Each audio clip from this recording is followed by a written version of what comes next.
iniciar o estudo, a gente percebe de que este tema ele abarca aí várias áreas do saber, como a antropologia, a própria filosofia, a sociologia e também essa perspectiva teológica.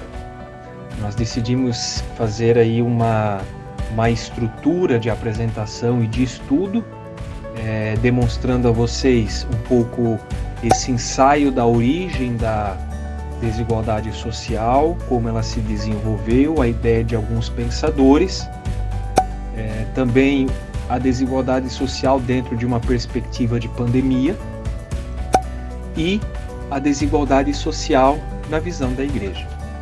Então a gente inicia lá no âmbito, lá na origem do mundo ocidental, protagonizada pelo sistema jurídico de Roma. Era perceptível que naquela época já existia desigualdade social.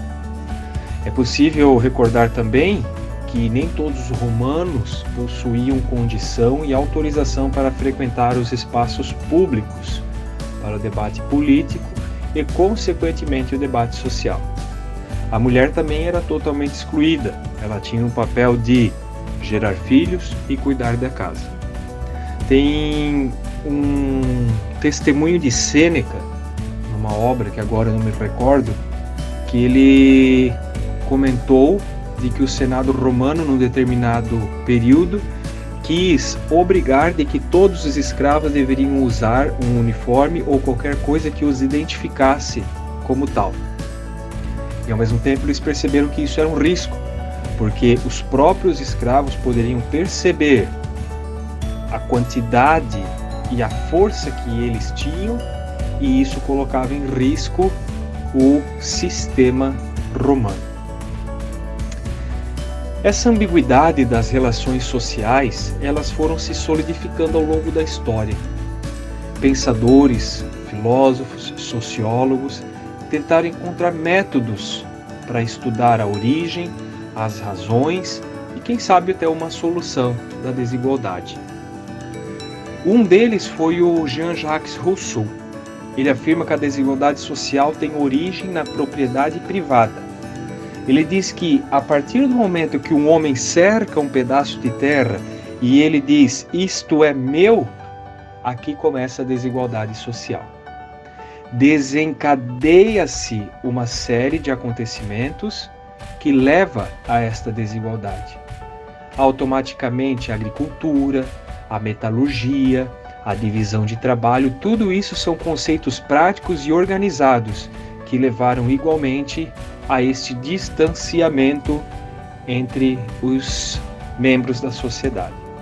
Nós temos também o nosso querido Marx, que alguns críticos dizem que a teoria dele, da luta de classe, do proletariado contra o capitalismo, ela é mais econômica do que sociológica.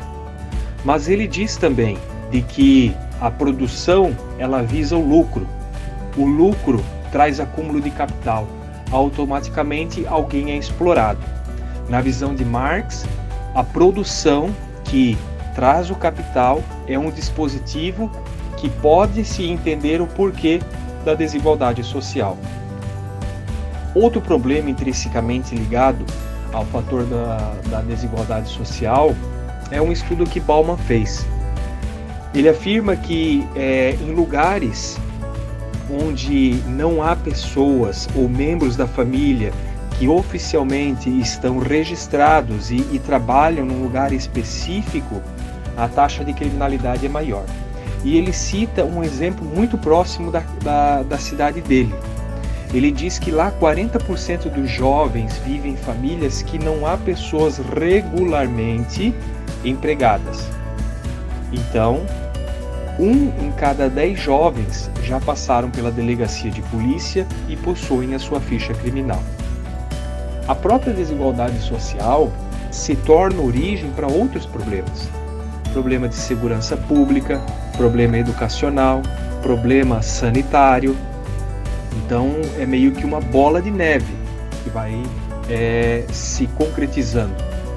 No Brasil é latente a proporção desigual existente entre a população. Nos livros de história pode-se conferir que desde a descoberta equivocada do Brasil, haja vista que eles queriam ir para a Índia, para as Índias, nosso país enfrenta uma profunda crise da desigualdade.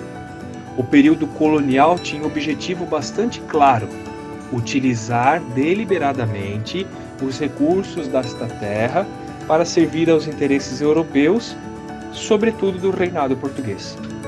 A mão de obra que vinha para cá, na sua maioria, ela já se compunha de escravos e criminosos, pois era uma forma de pagar a sua dívida com a coroa. Durante um longo período, as riquezas foram tiradas desta terra sem qualquer preocupação. Não existia uma organização, não existia responsabilidade, nem qualidade de vida. Era tirar daqui e levar para lá. Entretanto, essas pessoas aqui vieram e aqui permaneceram. Os primeiros habitantes, escravos ou livres, construíram suas vidas, famílias e estruturas diante desta perspectiva extrativista. Podemos perceber que desde os primórdios do Brasil, a desigualdade social era algo muito presente. O Brasil ele é considerado um país rico por conta de todos os benefícios naturais e a sua dimensão geográfica. Mas mesmo assim ele sempre está num grau bastante elevado também de desigualdade social. O relatório das Nações Unidas divulgou no final do ano passado uma pesquisa sobre o IDH, Índice de Desenvolvimento Humano. Isso tudo a nível mundial. O Brasil passou da 78ª para a 79ª posição entre os 189 países. Na América do Sul, o Brasil é o quarto, está atrás do Chile, Argentina e Uruguai. A título de informação, no Brasil existem 6 brasileiros. A riqueza somada entre eles equivale à riqueza de 100 milhões de pobres no país. 100 milhões do pouco que tem é igual ao que 6 pessoas possuem. São os sócios da Embev, que é uma fusão da Ambev com uma empresa belga, se eu não me engano. São 3 membros dessa empresa. O dono do Banco Safra, Eduardo Sarabim, do Facebook, Emílio Pereira, do Grupo Votorantim. Se esses 6 indivíduos gastassem 1 milhão por dia, eles poderiam viver do seu patrimônio durante 36 anos. Para que exista um nivelamento diante de toda essa apresentação, faz-se necessário compreender que a desigualdade social ela não está relacionada somente no âmbito da questão financeira, mas existe uma desigualdade de gênero, uma desigualdade racial e, quem sabe, a mais profunda de todas, uma desigualdade educacional. Como podemos falar de meritocracia diante de um cenário caótico em que o Brasil se encontra? A Organização Mundial das Nações Unidas propõe algumas saídas para tentar resolver esses problemas. É uma possível solução e elas partem de políticas públicas de qualidade. Nisto está relacionado às questões tributárias mais humanas, às reformas também, às políticas sanitárias, sobretudo aquilo que envolve a educação. Outra saída recomendada, e isto é altamente novo para mim, são as políticas antitrust, que significa elas auxiliam os países a progredirem em equidade e eficiência ao mesmo tempo. Elas restringem a capacidade das empresas, nivelando o campo de atuação e aumentando a eficiência. Levam a resultados mais equitativos, reduzindo a concentração de renda. Talvez isso demande mais estudo, mas a princípio a gente percebe de que essa política antitrust ela se choca frontalmente com uma política liberal. Para finalizar essa primeira parte, as políticas públicas elas devem abranger também campanhas de conscientização social contra os preconceitos tão enraizados na consciência da população. Só assim o Brasil dará passos longos contra a tamanha desigualdade social que assola a maioria da nossa população. Aqueles que não possuem acesso à informação sofrem na mão daqueles que são os detentores do poder. E com isso, usam muitas vezes os mais carentes como massa de manobra para se perpetuarem, para que o seu status quo seja mantido.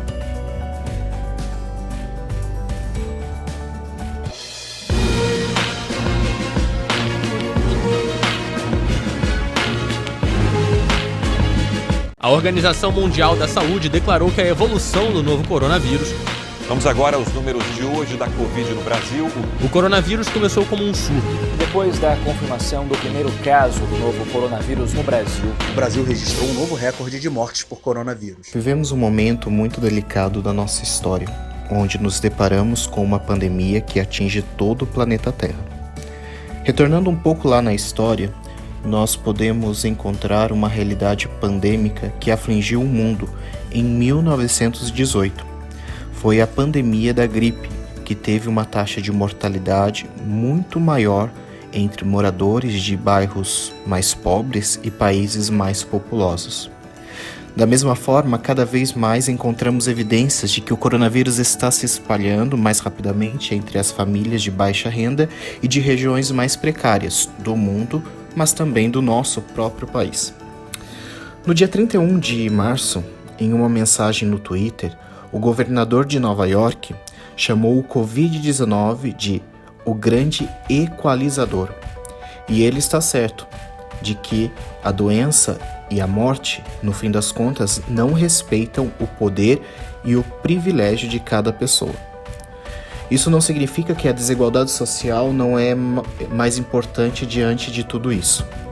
Como na pandemia da gripe de 1918, as taxas de mortalidade eram muito maiores entre os moradores dos bairros pobres e, consequentemente, mais populosos, como vimos anteriormente.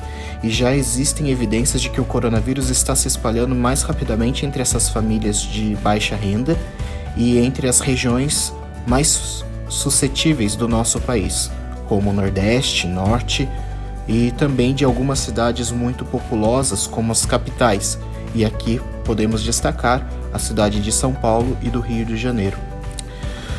Muitos profissionais de saúde, seguranças públicos, repositores de supermercados, farmacêuticos, entregadores, caminhoneiros, encontram-se em uma linha de frente no combate ao coronavírus. E as autoridades de seguranças públicas devem estar tão vigilantes quanto sempre. Além disso, estes trabalhadores de serviços essenciais estão trabalhando, tendo que gastar muito tempo, limpando tudo que eles ou seus clientes encostam. Estes trabalhadores também, consequentemente, possuem suas famílias, filhos pequenos e não podem dedicar várias horas por dia à educação em casa ou para garantir que seus filhos acompanhem o ritmo dos seus colegas. As crianças que não podem ser deixadas sozinhas podem ser enviadas para as casas de amigos ou parentes durante a jornada de trabalho de seus pais, aumentando assim o risco de dimensão do vírus. Outras preocupações que atingem a realidade da pandemia se dá pelos milhões de sem-tetos espalhados por todo o nosso país e que precisam arriscar suas vidas em refeitórios e abrigos superlotados. Encontramos também outros diversos grupos que somam dificuldades no acesso aos cuidados de saúde e até na obtenção de informações precisas sobre a pandemia, incluindo quem não tem acesso à internet ou vive em situações precárias. As pessoas com deficiência ou algum problema de saúde temem ser discriminadas se precisarem de cuidados médicos, especialmente se surgir o fantasma do racionamento. Muitos pais e mães de muitas famílias, perdendo seus empregos, fazem com que o assombro desta pandemia se espalhe, aumentando assim cada vez mais essa desigualdade social. A intenção aqui não é zombar daqueles que estão tendo que tirar o melhor proveito da quarentena e do distanciamento social, seja passando mais tempo com a família, aprendendo a fazer pão ou tentando imitar Shakespeare, que supostamente passou o tempo da sua quarentena durante a peste escrevendo Rei Lear. Mas a maioria das pessoas não podem lidar com o coronavírus como uma oportunidade de reflexão ou de autoaperfeiçoamento. O Instituto Humanitas da Unicinos, em uma entrevista com Fábio Conder Comparato, nos apresenta uma realidade que toca tanto a pandemia do coronavírus como também a pandemia da realidade política, social e econômica do Brasil, bem como outros países. É preciso parar para pensar que cerca de 1% da população do nosso planeta vive com a metade das riquezas e 3,7 bilhões de pessoas não têm acesso algum a seus bens. É bastante presumível conhecer que são estes os principais afetados pela pandemia mundial do Covid-19. Os impactos da estagnação econômica têm data para acabar, mas ainda que seja uma forma imprecisa e em tempos diferentes em cada região do mundo, ela vai acabar. As consequências do agravamento da desigualdade, contudo, podem ser bastante mais longas. Os efeitos econômicos não se limitam à recessão, que pode não durar muito tempo. Além dela, haverá também, sobretudo em nosso país, o crescimento dramático do grau de separação entre ricos e pobres, com a redução demográfica e social da chamada classe média. Diante desta interessante entrevista, gostaria de destacar duas perguntas feitas a Comparato, no qual o entrevistado demonstra essa desigualdade social como uma pandemia que dificilmente encontrará uma cura diferente da pandemia do Covid-19. A pergunta se dá: que retrato da desigualdade se faz a partir das lentes da pandemia em escala mundial e como ela ajuda a explicar a complexidade e consequências do fenômeno? Comparato responde: ainda não sabemos qual será a duração, nem tampouco o tempo dos efeitos mundiais da peste do coronavírus, mas é possível, desde já, prever que ela contribuirá decisivamente para o aumento da desigualdade social mundial. De acordo com o levantamento efetuado pela ONG britânica Oxfam, em 2017, o grupo componente de 1% dos super ricos ficou com 82% da riqueza gerada no mundo todo, enquanto a metade mais pobre da população mundial, formada por 3,7 bilhões de pessoas, não obteve nada das riquezas produzidas no mundo naquele ano. Segundo as estimativas feitas pelo Credit Suisse em 2018, portanto, do surgimento da atual pandemia, o 1% das pessoas mais ricas do mundo acumularia 2/3 da riqueza mundial em 2030. Poderia dizer que a pandemia da desigualdade é mais severa que a da Covid-19? Sem dúvida, pois a política da desigualdade sempre existiu e, diferentemente, será abandonada, enquanto a pandemia do coronavírus, com todas as pestes que assolaram a humanidade, não vai durar para sempre. Com essas reflexões, podemos então concluir com a seguinte frase, dita pelo superior geral da Companhia de Jesus diante dessa crise que nos acerca: somos uma única humanidade, todos e cada um de nós fazemos parte dela, ninguém é deixado de fora. Nenhum de nós poderá seguir sem o outro. Que possamos também nós olhar para o outro e assim fazer a nossa experiência como Jesus mesmo nos pede, ir ao próximo para que possamos também acolher ele que se encontra em cada um que sofre, que passa necessidade. Então, depois de ensaiar um percurso sobre a desigualdade e atualizar o aspecto visto principalmente pela pandemia, nesse momento se fará um pequeno aceno para uma proposta que se dá a partir da visão cristã. E por que propriamente nessa perspectiva? Bem, se partir do pressuposto que fomos nós que montamos o trabalho, nós tivemos a liberdade e escolhemos esse método. Por outro lado, se realizar uma observação panorâmica da história, podemos ver que várias instituições faziam um percurso que muitas vezes eram motivados por interesses imediatos e materialistas. E nesse ponto é até interessante nós recordarmos uma crítica que uma das músicas do Padre Zezinho, até recente, ele acaba fazendo. Manda novos líderes, Senhor. Estes de agora não nos amam. Estes de agora não nos amam.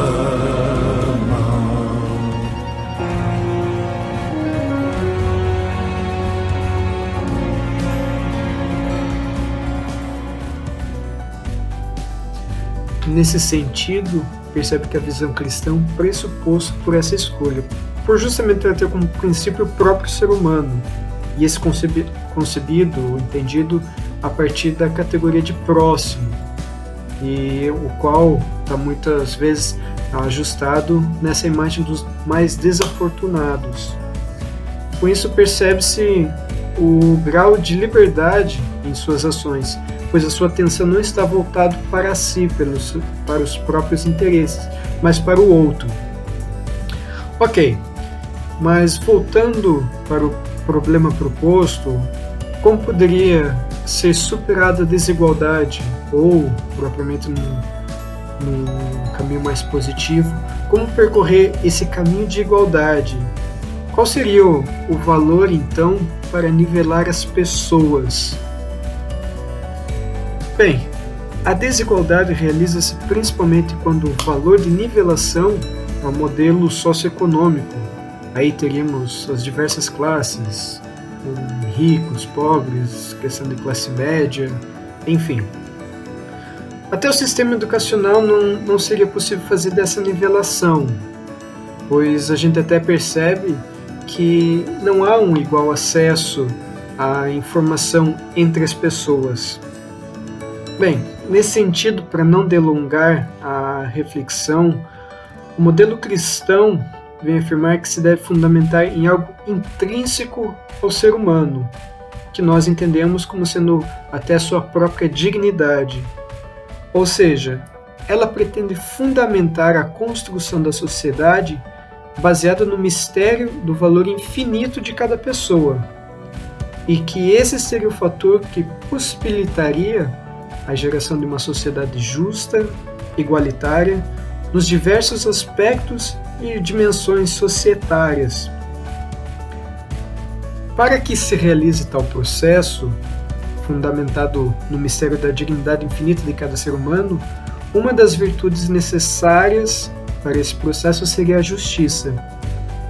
Se considerar que a justiça é uma virtude ordenadora e disciplinadora dos bens, por meio dela seria possível essa construção harmoniosa entre o social e o individual, bens comuns, bens particulares, enfim, a gente pode fazer várias relações onde a justiça seria essa virtude ordenadora e disciplinadora dos bens. Outro aspecto interessante a ser notado em nossa reflexão é a relação intrínseca existente entre justiça social e o bem comum, na qual não é possível a existência de um na falta de outro. O bem comum corresponde a uma exigência de igualdade entre os indivíduos que compõem a sociedade. Nesse sentido, pode-se dizer que para fazer reinar a justiça e a caridade na vida social, na organização do trabalho, do comércio ou ainda em todos os outros níveis sociais, esse será possível numa fundamentação em princípios cristãos. E é nesse aspecto que a Gaudium et Spes é muito atual, pois ela busca desenvolver a dignidade da pessoa humana segundo o mistério da encarnação. Como nós podemos perceber no número 22, que vem a nos dizer o seguinte: já que nele a natureza humana foi assumida e não destruída, por isso mesmo também em nós ela foi elevada à sublime dignidade, porque pela sua encarnação, ele, o Filho de Deus, uniu-se de certo modo a cada homem, trabalhou com mãos humanas, pensou com inteligência humana, agiu com uma vontade humana, amou com um coração humano. Nascido da Virgem Maria, tornou-se verdadeiramente um de nós, semelhante em tudo, exceto no pecado.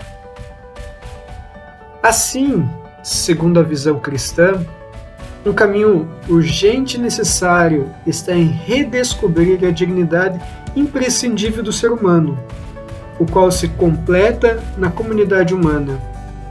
É por meio dela que se deriva toda a vida social, os direitos, os deveres, os valores permanentes que ela deve respeitar e expandir, bem como o caminho de superação para toda tentativa de minimização do ser humano e, portanto, da injustiça.